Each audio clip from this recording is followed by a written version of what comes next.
하나님 말씀 마태복음 6장 11절입니다. 마태복음 6장 11절.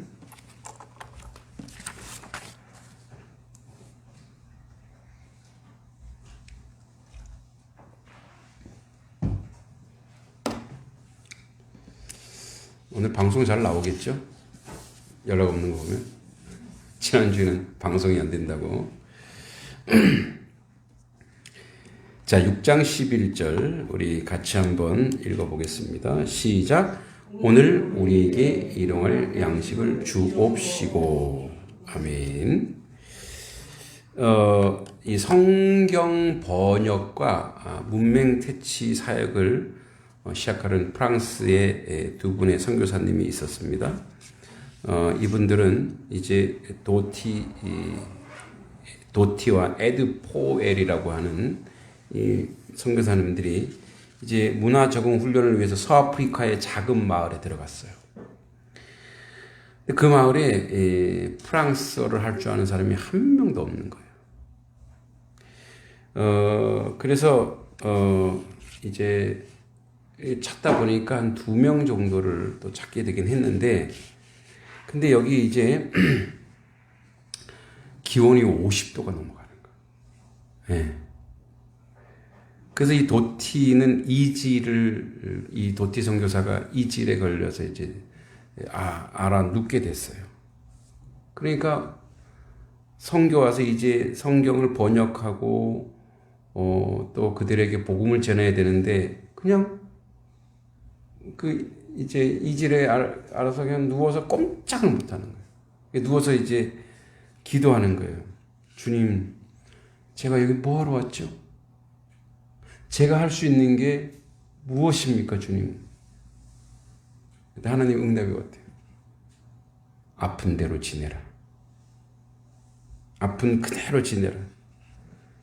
그래서 이제 이해가 안 가는 거죠. 여기 내가 열심히 이 서아프리카의 언어도 배우고 공부도 하고 번역하려고 왔는데 그들에게 그래서 성경 번역을 통해서 문서 선교를 하려고 했는데 자기 목적과 전혀 다르잖아요. 그냥 아픈 대로 그냥 지내라니.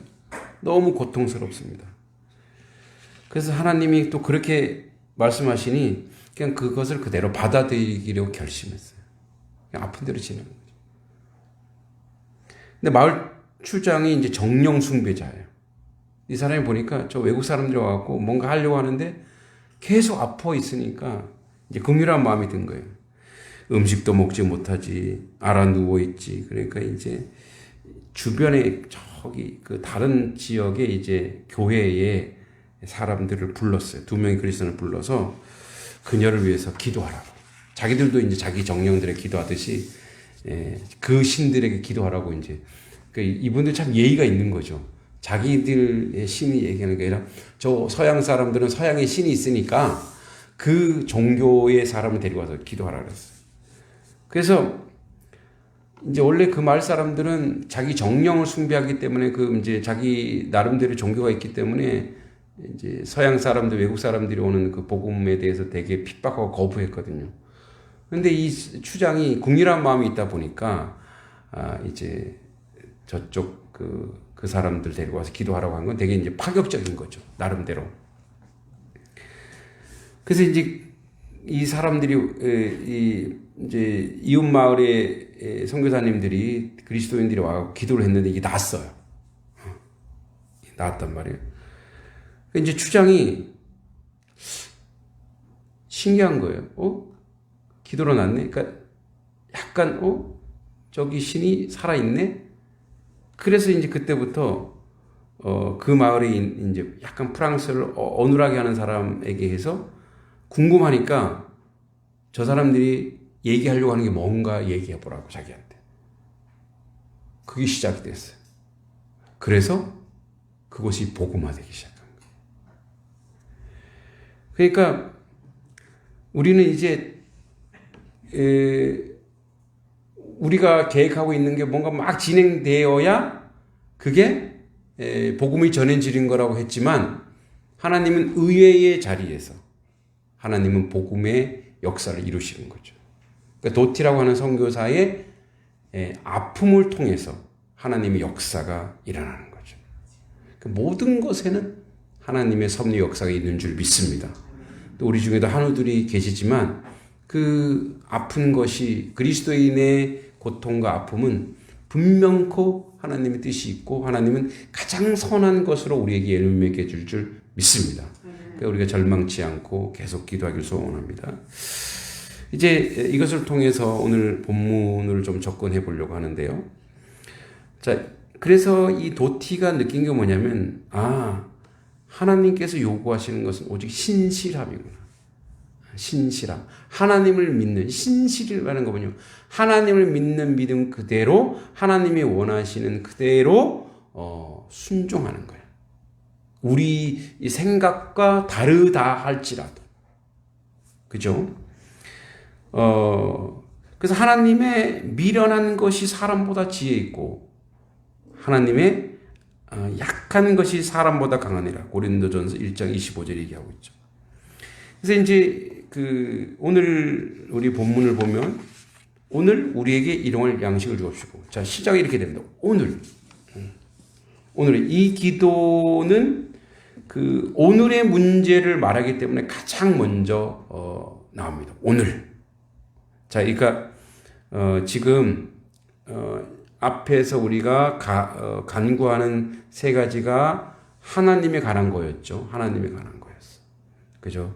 하늘에 계신 우리 아버지 이름 거룩히 여김을 받으시며 아버지 나라가 임하옵시며 하나님에 관한 그 간구가 있었고 이제 세상, 그러니까 우리의 삶에 관한 이야기. 그래서 이제 주기도문의 두 번째 영역인 하나님에 관한 하나님께 영광 돌리고 하나님 나라가 임한 이 다음에 이제 우리의 삶에 대한 얘기를 우리의 간구를 얘기하는데 첫 번째가 뭐냐? 자, 일용할 양식. 그런데 그 일용할 양식의 시간이 있어요. 그 시간이 어디냐? 오늘이에요.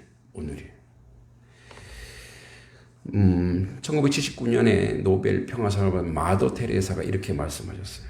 어제는 지나갔으며 내일은 우리에게 능력밖에 있고 오늘만이 그리스도의 영광을 위해 있다. 이렇게 얘기해요. 오늘이라고 하는 것은 굉장히 중요하죠. 지금이라고 하는 것이. 그래서 오늘 충성할 것을 권하고 있죠. 우찌무라 간조라고 하는 일본의 유명한 신학자가 있습니다. 무교주의자이기도 한데 일본 기독교는 사실상 굉장히 존경받죠. 일본 기독교는 굉장히 삶에서 좀 탁월한데 여러분 안이숙이라는 사람 아세요? 안이숙. 죽으면 죽으리다. 네, 안이숙이라고 하는 분이 있죠. 일제강점 하에 우리로 치면 일본 국회에 가서 조선 사람으로서 유일하게 이제 거기 가서 항변했던 사람이에요. 근데 그때 우찌무라 간조 선생님이 굉장히 존경받는 사람이었어요. 일본 사회에서 굉장히 존경받는 어르신인데, 그러니까 이제 일제강점하에 일본 사람들이 계속 침략 전쟁을 벌이고 약한 나라를 침탈하니까 이 일본 국회에 가서 이제 우찌무라 간조 선생님이 얘기하죠. 당신들이 이렇게 한다면, 하나님을 두려워하지 않고 하나님이 없이 한다면 하늘에서 유황불이 떨어질 것이요. 근데 우찌무라 간조 선생님이 그렇게 이야기하고 이제 그 다음에 돌아가시죠. 그리고 그 2년 뒤에 1945년에 히로시마와 나가사키 원전 폭탄이 떨어져요. 그 예언이 그대로 적중되는 거예요, 사실은. 네, 그런 아주 유명한 신학자인데 이분은 이런 말씀을 하셨어요. 하루는 곧 일생입니다. 하루라고 하는 것은 우리의 일생, 평생의 축소판이라는 거예요. 네. 좋은 일생이 있는 것처럼 좋은 하루도 있습니다. 불행한 일생이 있듯이 불행한 하루도 있습니다. 하루를 짧은 일생으로 보아 오늘을 등한시 여기지 말라는 거예요. 그러니까 하루가 모여서 평생 나의 여생이 되는 것처럼 그 하루가 얼마나 소중한지를 기억하라. 그러므로 지금 오늘이 얼마나 의미 있는 날인지 기억하라는 거예요. 그래서 내일은 부도수표와 약속오음에 불과한데 오늘만이 보증수표이기 때문에 오늘에 충성해야 된다는 거죠. 그래서 예수님께서 오늘을 위한 기도를 먼저 하라고 우리에게 기도를 가르쳐줍니다. 그래서 뭐죠? 이 일용할 양식의 첫 출발이 뭐예요? 오늘입니다. 예. 오늘 우리에게. 그러니까 이 말은 하나님께 간구하는 내용이 우리가 내일과 모레와 그 모든 것들을 가져다가 할 것이 아니라 지금 중요하다는 거예요. 그리고 나서 이제 이렇게 얘기하죠. 우리에게. 자, 이 우리에게 이렇게 하면 우리는 뭐죠? 공동체죠, 공동체. 지금 뭐라고 얘기하고 있냐면 나에게가 아니에요. 오늘 나에게 일용할 양식을 주세요. 오늘 우리 가족에게가 아니라 우리 공동체, 우리 모두에게. 그러니까 이 말은 우리라고 하는 말은 예수님의 이 땅에서의 그 예수님의 목적이 드러납니다. 이게 사실 성교적 마인드. 오늘 두 번째, 우리라고 하는 성교 공동체. 그러니까 그 공동체 가운데 있는 모든 사람들, 그 시대에 있는 모든 사람들. 그러니까 여기서 우리가 조금 축소해 보면 교회가 될 수 있지만 사실은 교회보다는 이 단성리 양동면 전체예요. 우리 지역, 우리 시대, 우리가 거하고 있는 모든 사람. 왜냐하면 여러분 그 조세희라고 하는 소설가가 이제 난장이가 쏘아올린, 원래 난장이가 아니고 원래 난쟁이죠. 난장이가 쏘아올린 작은 공이라는 소설에서 지금 70년대 쓴 소설인데 그 소설에서 이렇게 이제 잘 먹고 잘 사는 사람들, 힘 있는 사람들과 힘 없는 사람들에 대해서 비교하면서 썼어요. 그래서 이제 문학상도 받고 그랬는데 이 사람 왜 난쟁이라 그랬냐면 그 당시에 도시 빈민들이 이제 재개발을 하면 거기 있는 빈민들을 위한 게 아니고 빈민들을 쫓아내는 거잖아요. 그 빈민들은 또 어디로 가야 돼. 그래서 그때 뭐 딱지 얼마에 팔고. 근데 그래서 이 거대한 거인들에 비해서 이 사람들은 난쟁인 거예요. 근데 그 소설에 메비우스 띠라고 하는 출발이 메비우스 띠라고 있어요. 메비우스 띠. 뭐 수학에서 나오는데 메비우스 띠. 근데 이 메비우스 띠가 이렇게 돼 있거든요. 근데 이게 안과 밖이 연결돼 있어요. 그래서 이게 안으로 가다가 또 바깥으로 나오기도 해요. 이게 이제 메비우스 띠예요. 이게 무슨 말이냐? 누군가가 우리 주변에 누군가가 고통받으면 그 고통은 반드시 전이 된다는 거예요. 응? 누군가가 가난한 사람들이 점점 많아지고 그 가난한 사람들과 함께 있는 사람들이 함께 먹고 살지 않으면 언젠가 가난한 사람들이 들고 일어난다는 거예요. 그러니까 우리가 언제든지 우리도 가난해질 수 있다는 거예요. 언제든지 우리도 그 자리에 갈 수 있다는 거예요.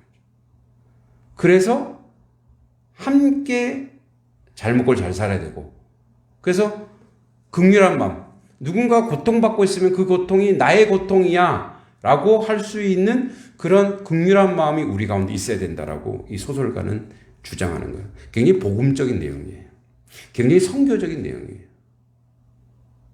여러분, 우리 교인들 가운데, 우리 성도들 가운데 누군가 아프면 참 마음 힘들죠. 마음 어렵죠. 이게 우리 담을 넘어가야 돼요. 여러분, 우리 가족 중에, 우리 자녀 중에, 우리 아이 중에 뭔가 문제가 있으면 잠을 못 자잖아요. 이게 우리 가정을 넘어가야 돼요. 그게 우리라고 하는 거예요. 우리 모두에게 하나님 일용할 양식을 주소서. 그래서 여러분, 만나를 내리실 때, 매출하게 만나를 내리실 때 온 집에 다 내려줬잖아요. 뭐 무슨 지파에만 많이 준 게 아니고, 무슨 지파는 이뻐서 많이 준 게 아니고, 똑똑하니까 많이 준 게 아니고 다 내려줬단 말이에요. 여러분, 지금의 자본주의는 굉장히 천박스럽고 폭력적 자본주의죠. 그래서 이 자본이라고 하는 게 돈이 되면 막 들어가갖고 그것 가운데 그 자연이건 사람이건 다 파괴합니다. 다 무너뜨려요. 지금 얼마나 심각하냐면 여러분 우리 다음 세대 우리 아이들이 꿈이 뭐냐고 물어보면 뭐라 그러는지 아세요? 뭐라 그럴까요? 너 꿈이 뭐니? 건물주예요. 왜 건물주라 할까요? 놀고 먹을 수 있잖아요. 새 받아 먹을 수 있잖아요. 이게 우리 아이들의 꿈과 비전이 됐어요. 이게 자본주의 폐해예요. 생산성이 하나도 없잖아요. 가치가 없잖아요. 그걸 뭐라 하냐? 불안당이라 그래요. 불안당. 땀을 흘리지 않는 공동체.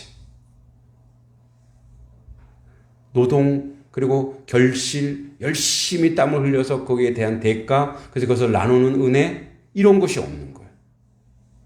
그러면 사실 이 자연도 막 이제 뭐 우리 막 허가 막 내주는데 이 자연을 보존해야 되는데 돈이 되면 어떻게 어느 도시를 막 개발하는 거예요. 우리라고 하는 그리고 우리 속에는 다음 세대도 포함되어 있죠. 우리 다음 세대가 이 자연과 이 환경과 이 땅에서 우리처럼 그들도 아름답고 풍성하게 가야 되는데 이 폭력적 천박한 자본이 들어와서 다 쓸어버리잖아요. 다 개발하고. 그러니까 우리라고 하는 성교적 마인드가 없는 거예요. 우리라고 하는. 교회도 마찬가지.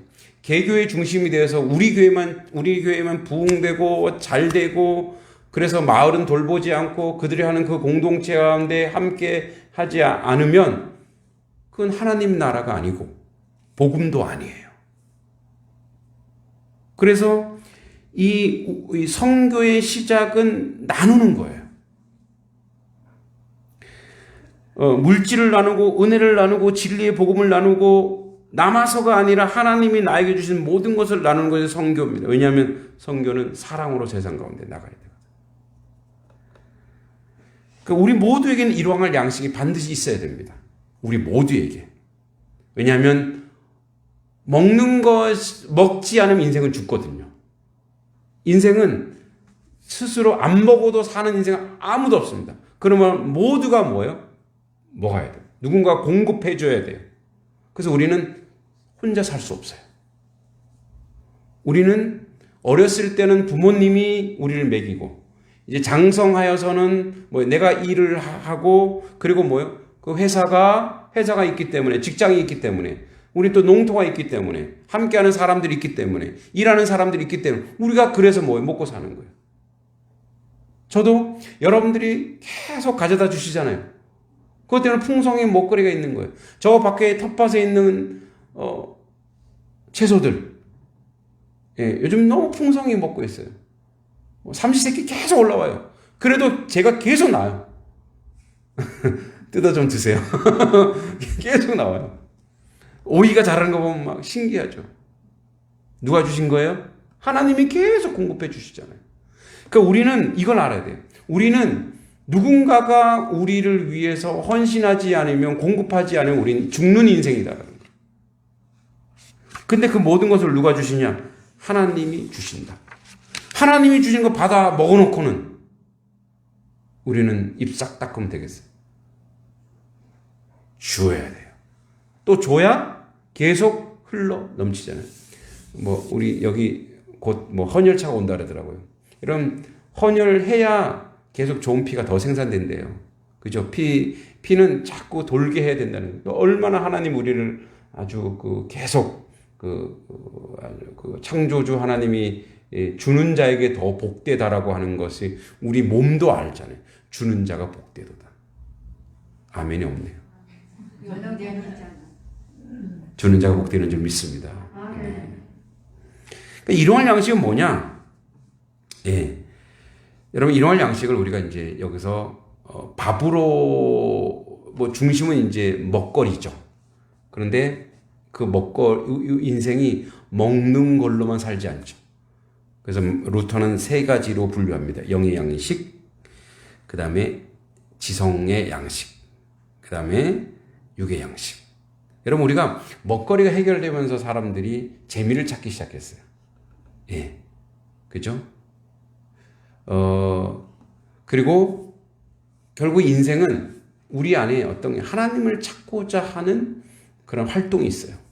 그걸 이제 문화라고 하는데, 사실 여러분, 저도 이제 뭐 독서 스쿨 하면서 인문학 강의 하는데, 인문학이 결국은 인문학의 궁극은 어디로 가냐면, 저는 그래서 그 철학적 인문학이라든지 과학적 인문학이라든지 그런 하나님이 없는 인문학은 공허해요. 나중에 어디로 가느냐? 허무한 걸로 가요. 무의미로 가요. 그래서 사실은 진짜 인문학은 뭐냐면, 인문학은 사람에 관련된 모든 것이 인문학이거든요. 그래서 인문과학이라고 그러기도 해요. 그런데 결국 심리학도 마찬가지. 심리학도 복음이 있는 심리학은 해결책이 나와요. 상담하고 그래서 기독교 상담학이 그런 면에서 다른 데보다는 조금 탁월해요. 기독교. 왜냐면 답이 있거든요. 근데 다른 데는 답이 없어요. 그냥 들어주고 끝내요. 그러면 계속 공허해지는 거예요. 그러니까 인문학이란 뭐냐면, 결국은 토마스 아퀴나스라는 신학자가 있어요. 결국은 우리가 어디로 가느냐면, 그것을 통해서, 이 자연을 통해서 결국은 하나님을 발견하는 자리예요. 하나님을 확인하는 자리가 그런 학문. 그래서 우리가 이제 영성, 지성, 뭐 육체, 이렇게 육신은 이제 우리가 하나님이 먹을 걸로 공급하죠. 그러니까 이제 보통 이게 영적이냐 지적이냐 이거를 나누기 좋아하는 헬라 사람이 나누는데, 사실은 이 하나예요, 하나. 영성과 지성은 사실은 하나입니다. 예를 들어서 이런 거예요. 오늘도 이제 양동교 목사님과 좀 찾아서 말씀해야겠는데, 이제 그분도 책 읽기 좋아하고 독서 좋아하셔서 이런저런 얘기하는데, 이제 본인이 느낀 게 있대요. 본인이 너무 무식하더래요. 왜냐하면 이 무식하다는 얘기 이거예요. 뭐 학벌이 없다는 개념보다는 목사들이 너무 기독교 서적만 읽어서 신학 서적만 읽었다 이거예요. 그러니까 세상과 교제하고 세상과 소통하는 장이 없어져 버리는 거예요. 그러니까 우리는 성경을 열심히 성경 안에 모든 게 들어있긴 하지만, 세상 사람들이 하는 대화, 언어에는 신학적이거나 성경적이지 않거든요.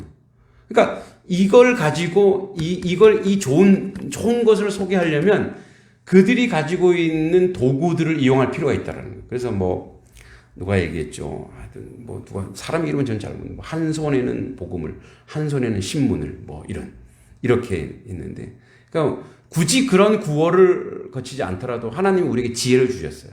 그러니까 책을 많이 읽어라, 뭐 많이 공부해, 이런 개념이 아니고, 여러분, 우리는 하나님이 어떤 지성을 주셨냐면, 자 보세요. 농사 지을 때 저는 이제 올해 이렇게 농사하는 걸 보고 심으면 다 끝나는 줄 알았죠? 근데 와서 보니까 모두 올려놓고 모두 뭐 이렇게 해놓고, 그러니까 이 작물에 따라 뭐가 필요한 거예요. 예, 그 어떤 기둥도 필요하고 걸음도 필요하고, 이것이 바로 뭐예요? 지성이에요. 그 식물을 알 수 있는 지성 또는 지혜가 될 수 있죠.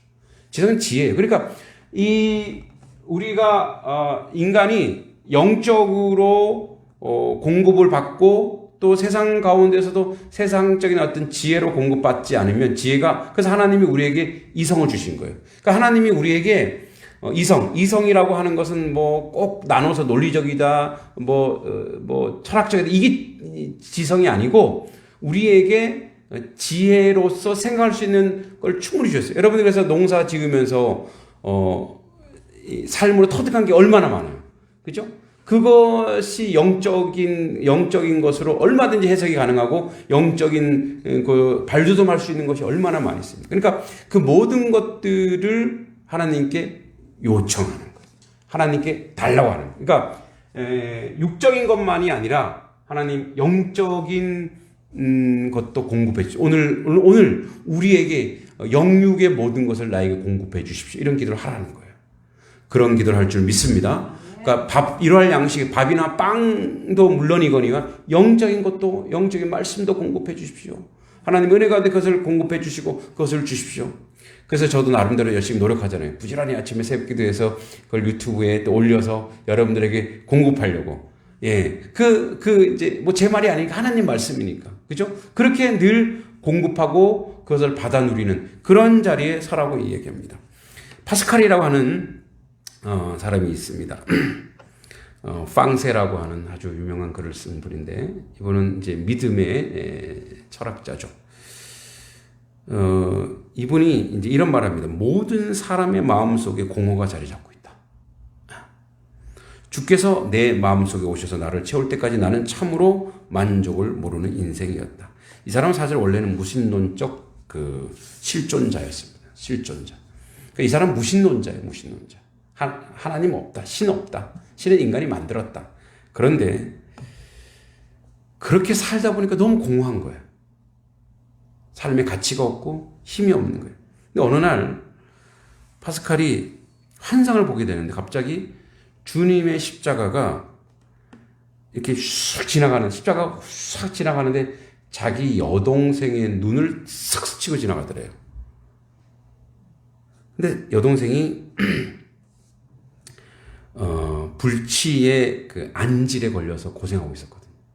근데 이제 이 파스칼은 그 환상을 본 거예요. 여동생한테 물어봤어요. 너 눈에 뭐 이상 없어? 그랬더니 갑자기 눈이 나아졌다고. 그렇게 이제 고백을. 그러니까 파스칼이, 그러니까 사람은 참 얼마나 간사하면 기적이 있어야 믿어요. 예? 그냥 그런 이적과 기적을 보지 않고 믿는 것이 복되더라 그랬는데, 그죠? 여러분들이 센 거예요. 기적 없이도 믿으니. 기적을 다 체험하신 것 같아. 그래서 그때 파스칼이 이렇게 고백합니다. 나는 철학자의 하나님을 믿지 않고 살아계신 하나님, 아브라함의 하나님, 이삭의 하나님, 야곱의 하나님을 믿노라. 이렇게 고백합니다. 시간이 많이 가서 오늘 반밖에 못했어요. 지금 일용할 양식 마무리 좀 하겠습니다. 그리고 다음 시간에 한 번 더 하겠습니다. 여러분, 오늘 우리에게 일용할 양식을 달라고 하는 것은 가장 겸손한 표현입니다. 이런 거예요. 주 없이 살 수 없습니다. 나는 주님 없이 살아갈 수가 없습니다. 내 아버지 없이 나는 하루도 살아갈 수가 없습니다. 하나님께서 나에게 모든 것으로 공급해 주시고 함께 해 주시고, 그것이 육의 양식이든 영의 양식이든 주님이 주는 것으로 살겠습니다. 여기 또 이런 고백이 있습니다. 영적이든 육적이든 하나님이 공급하지 아니한 것은 내가 먹지 않겠다. 네. 이제 우리 기독교인들이 가장 갈등을 많이 하는 거, 담배와 술. 담배 하나님 주셨을까요? 그거는 개인 차예요. 이거 하나님이 주셨다면 드셔도 돼요. 하나님 주셨으니까. 네. 술 문화도 마찬가지죠. 이제 과거에 이제 뭐 역사적으로 우리나라에 선교사들이 와서 보니까 우리나라 사람들은 겨울에 술을 먹으면 막 가정 가서 탁 때려 부시고 하니까 이 술 금지해야 되겠다. 뭐 그런 문화도 있다고 해요. 또 어느 곳에서는 적당히 이제 건강을 위해서 술을 먹으라고 하기도 한대요. 그러니까 이건 개인이에요. 이게 하나님 주셨나? 라고 자기 신앙 고백하면 되는 거예요. 그럼 먹으면 돼요. 기도하고 먹으면 돼요. 또 제사 음식 뭐 이런 거 있잖아요. 제사 지냈는데 이거 불결합니까? 근데 뭐야? 얘기했죠. 초대교회 얘기했죠. 하나님이 허락하는 거에는 더러운 것이 없다. 인간의 나오는 것이 더러운 것이지. 기도하고 먹으라. 하나님이 주셨는가? 그러니까 오늘날 우리에게 일용할 양식을 달라고 하는 것은 뭐냐면 하나님께서 공급하시는 것으로 살겠습니다. 하나님께서 주시는 것으로 살겠습니다라는 작정이고 고백입니다. 그러니까 하나님이 주시지 않은 것은 뭐요? 거부하겠습니다. 예를 들어서 뇌물, 불의한 거. 하나님 주시지 않은 거죠. 과감하게 거부해야 돼요. 과감하게 잘라내야죠. 그러니까 오늘 우리가 살아가는, 우리는 공급이 필요한 인생이에요. 영적으로든 육신적으로든 계속 우리는 공급을 받아야 사는 인생이에요. 스스로 잘난 인생이 아무도 없어요. 스스로 자기가 능력 있는 인생이 아무도 없어요. 모두가 공급을 받아야 돼요. 그런 면에서 하나님이 오늘도 나를 공급하시는구나. 또 하나, 하나님으로부터만 받겠습니다의 그 좀 미래적 선언은 뭐냐면, 그러므로 오늘은 계속 오죠. 여러분 내일 자고 있다면 내일도 오늘이죠.